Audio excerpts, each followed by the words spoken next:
A terrible scene in Oceanside. A man working alongside a drainage channel was killed when a section of retaining wall fell on him. It happened at about 9 a.m. in the 1400 block of Avenida del Oro in Oceanside. CBS News 8's Shannon Handy is there live with what we are learning tonight. Shannon?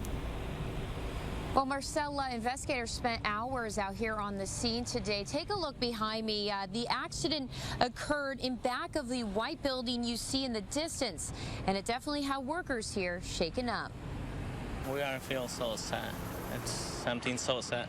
Andres Silvera and his co-workers are still in disbelief after one of their own was killed in a tragic accident at this construction site in Oceanside. We was working inside the building while the accident happens.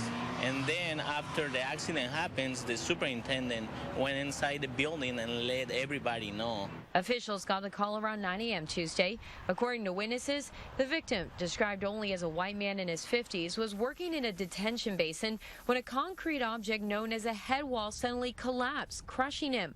The wall is about 3 feet high and 12 inches thick. The work partners immediately got to a crane, and they used a crane to actually lift this head wall off of him, and then they began trying to do emergency first aid. Minutes later, Oceanside Fire arrived and continued those efforts. They intubated him. They took every step that they could trying to get everything, but he was pronounced dead at the scene.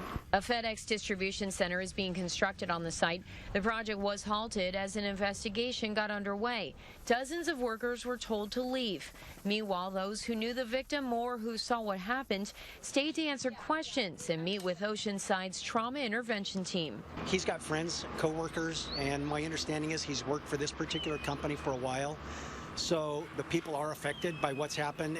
You know, any of them could imagine it could have been them if they'd been in a different spot.